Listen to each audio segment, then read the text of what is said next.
Doctor Sarvepalli Radhakrishnan Rajasthan Ayurveda विश्वविद्यालय के पंचम दीक्षा समारोह में उपस्थित राजस्थान सरकार के आयुष मंत्री डॉक्टर सुभाष गर्ग जी, विश्वविद्यालय के कुलपति डॉक्टर अभिमन्यु कुमार जी, प्रबंध मंडल के सभी सदस्यगण, अन्य निकायों के सदस्यगण, कुल सचिव श्रीमती सीमा कविया जी, विश्वविद्यालय के शिक्षकगण, मीडिया के मेरे साथियों और प्यारे विद्यार्थियों,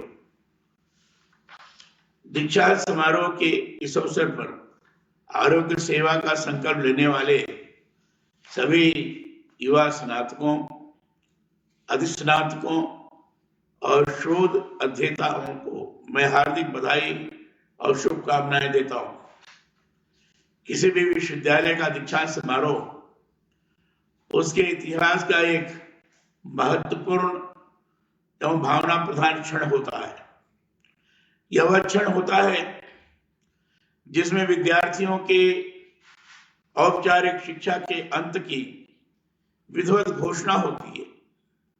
इसके साथ ही विद्यार्थियों के सामाजिक जीवन की भी एक तरह से शुरुआत होती है।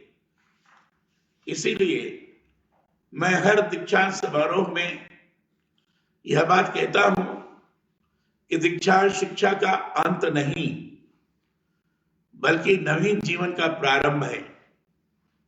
प्राचीन ग्रंथों में कहा गया है कि शिक्षा पूरी करने के बाद विद्यार्थी परिष्कृत होकर देवता स्वरूप बन जाता है। शतपथ ब्राह्मण में कहा गया है, यो दीक्षते स देवता नामे को भवति, अर्थात जो दीक्षा लेता है वह देवों में से एक हो जाता है। मैं ये मानता हूं कि शिक्षक में इतनी शक्ति होती है कि वह सामान्य व्यक्ति को भी देवतुल्य बना देता है। इसीलिए विश्वविद्यालयों के शिक्षकों से मेरी यह अपेक्षा रहती है कि वे केवल पाठ्य पुस्तकों की ही शिक्षा विद्यार्थियों को नहीं प्रदान करें बल्कि जीवन व्यवहार की शिक्षा विद्यार्थियों को दें, उन्हें संस्कारित कर जीवन के आदर्श पथ पर चलने के लिए प्रेरित करें। विश्वविद्यालय शिक्षा और संस्कार के मंदिर कहे जाते हैं। यहां श्रेष्ठ मानवीय गुणों से युक्त चरित्र निर्माण के साथ साथ विद्यार्थी को समाज और राष्ट्र की सेवा में योगदान करने के योग्य बनाने का कार्य होना चाहिए। हमारा देश युवाओं का राष्ट्र है। आजादी के 75वें वर्ष में देश के कोने कोने में आजादी का अमृत महोत्सव मनाया जा रहा है।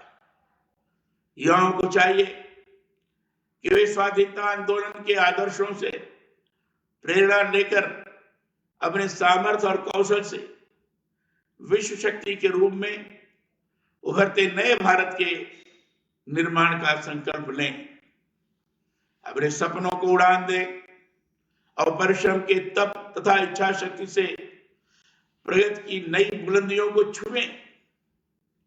इस विश्वविद्यालय के विद्यार्थी समाज के स्वास्थ्य प्रहरी है। मैं चाहता हूं आयुर्वेद और आयुष पद्धतियों के माध्यम से देश और राज्य के निवासियों की स्वास्थ्य सेवा पूर्ण मनोयोग से करने का आज के दिन आप सभी संकल्प लें। गरीब और जरूरतमंद रोगियों की विशेष रूप से सेवा करें। भारतीय संस्कृति में आयुर्वेद का आरंभ से ही विशेष महत्व रहा है। वेदों में उपलब्ध स्वास्थ्य केंद्र जीवन विज्ञान का नाम ही आयुर्वेद है। अथर्ववेद में शल्य विद्या, विभिन्न संक्रामक रोगों की चिकित्सा, स्त्री रोगों के लिए जड़ी बूटियों से बनी दवाओं के महत्वपूर्ण संदर्भ हैं। अथर्ववेद के मंत्रों में शरीर की बनावट, शरीर विद्या और उससे जुड़ी औषधियों तथा इलाजात पर महत्वपूर्ण विमर्श है। आत्रेय, चरक, सुश्रुत आज द्वारा प्रवर्तित चिकित्सा आज भी बहुत अधिक प्रासंगिक है। आयुर्वेद के प्राचीन ग्रंथों के बारे में अभी कुछ समय से पढ़ रहा हूं। उनमें आए संदर्भों को देख बहुत आश्चर्य हुआ कि अथर्ववेद के प्रणेता ऋषिगण ये भी जानते थे कौन कौन सी बीमारियां वंशानुक्रम से चली आती हैं। इस वेद में त्रिधातु यानी वायु, पित्त और कब्ज से उत्पन्न रोगों और उपचार का विशद वर्णन है। ऋग्वेद में अश्विनी कुमार द्वारा कैसे विज्जला के टूटे पांव में लोहे का पांव जोड़ दिया गया था, इसका भी वर्णन है। अश्विनी कुमार ने कण्व, रिजाश्व आदि के अंधेपन का भी इलाज उस समय में आयुर्वेद की पद्धतियों से ही किया था। हमारे वैदिक समय से ही आयुर्वेद का ज्ञान कितना अधिक हमारे यहाँ विकसित रहा है, ये सोचने का विषय है।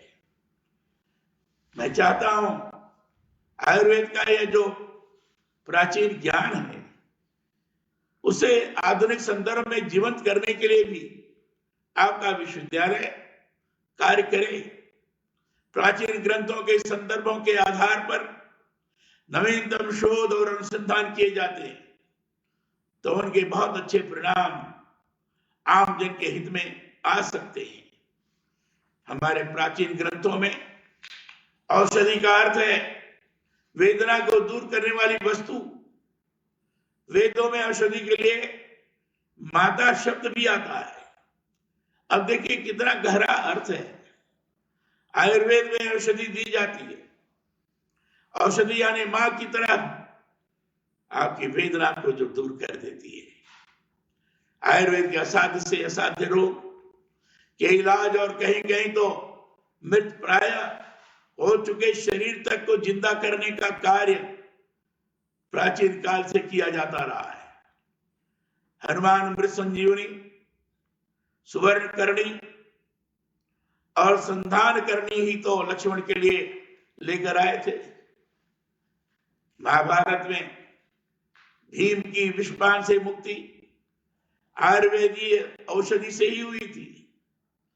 आधुनिक संदर्भों में कैसे आयुर्वेद फिर से प्रासंगिक हो, इस पर हम सभी को मिलकर प्रयास करने की जरूरत है।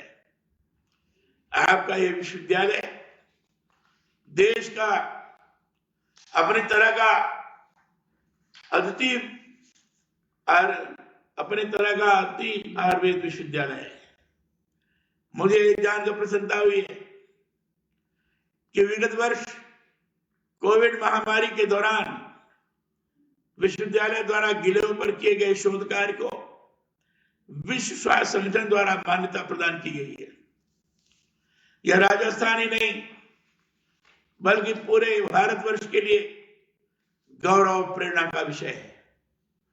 इसी तरह के और शोध यहां हो और आपका विश्वविद्यालय विश्व का उत्कृष्ट आयुर्वेद शिक्षा केंद्र बने, ऐसी मेरी अपेक्षा है। मुझे बताया गया है कि आयुर्वेद विश्वविद्यालय को अंतरराष्ट्रीय मंच पर लाने के उद्देश्य से विश्वविद्यालय के पंचकर्म विभाग में सेंटर ऑफ एक्सीलेंस को समुन्नत करते हुए राज्य सरकार द्वारा स्वीकृत 50 करोड़ रुपए की लागत से विशेष कोटे संकुल का निर्माण कार्य शीघ्र ही प्रारंभ हो रहा है। यह बहुत अच्छी पहल है। इससे आयुर्वेद पर्यटन के क्षेत्र में राजस्थान का विश्व भर में नाम होगा। मेरी शुभकामनाएं। आयुर्वेद का ज्ञान स्वयं सिद्ध शाश्वत है।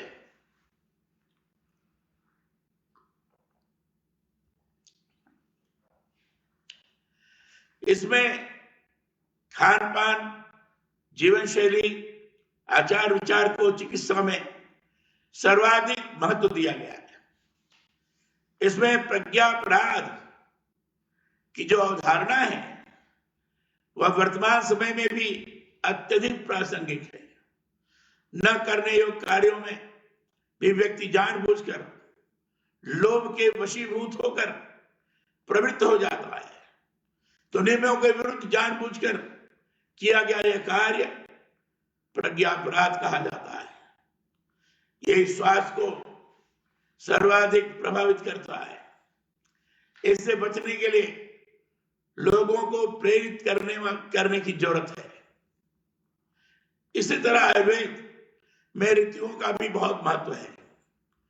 इसी के अनुसार व्यक्ति को अपना खान पान और जीवन शैली निर्धारित करनी चाहिए। अलग अलग कालखंडों में देश में सुश्रुत, चरक, वाग्भट, नागार्जुन इत्यादि आयुर्वेद के महान आचार्यों ने विश्व की सर्वाधिक प्राचीन पद्धति से आम जन को लाभान्वित किया है। विश्वविद्यालय को चाहिए कि भारतीय मनीषा के इन प्रसिद्ध आचार्यों को आदर्श मानते हुए हमारे इस प्राचीन ज्ञान को आधुनिक तकनीक के साथ जोड़कर अधिकाधिक अनुसंधान के कार्य हाथ में लें। यह जानना सुखद है कि आयुर्वेद विश्वविद्यालय द्वारा IIT तथा अन्य प्रमुख संस्थानों के साथ शोध और अनुसंधान से संबंधित MOU किए गए। इनसे आयुर्वेद के विभिन्न सिद्धांतों की विज्ञान सम्मत व्याख्या हो सकेगी और भविष्य में महत्वपूर्ण परिणाम आएंगे, ऐसा मेरा विश्वास है। मुझे बताया गया है कि विश्वविद्यालय में संविधान पार्क, सभागार एवं चिकित्सालय भवन के विस्तार का निर्माण कार्य प्रगति पर है। यह कार्य शीघ्र पूर्ण होंगे। आज मैंने संविधान पार्क का लोकार्पण भी किया है। बाकी के भी कार्य शीघ्र से शीघ्र पूर्ण होंगे, ऐसा मेरा पूरा विश्वास है। हम सभी जानते हैं कि कोविड-19 महामारी के इस दौर में आयुर्वेद की महत्वपूर्ण भूमिका रही है। कोविड से बचाव एवं प्रशिक्षण तंत्र को सुदृढ़ करने के लिए घर घर आयुर्वेद की जड़ी बूटियां गिलोय, अश्वगंधा, मुलेठी, च्यवनप्राश इत्यादि का व्यापक पैमाने पर उपयोग किया गया। इसके बेहतर परिणाम आए। स्वास्थ्य जीवन का आधार है। इसे ध्यान में रखते हुए आयुर्वेद को ज्ञान का अधिकाधिक प्रसार किए जाने की जरूरत है। मैं चाहता हूं इस दिशा में आपका विश्वविद्यालय निरंतर कार्य करे। दीक्षांत समारोह के अवसर पर मैं आयुर्वेद विश्वविद्यालय की उत्तरोत्तर प्रगति की कामना करता हूं। अध्ययन में श्रेष्ठ प्रदर्शन करके उपाधियां और स्वर्ण पदक प्राप्त करने वाले स्नातकों एवं अधिस्नातकों को मैं बधाई देते हुए उनके उज्जवल भविष्य की कामना करता हूं।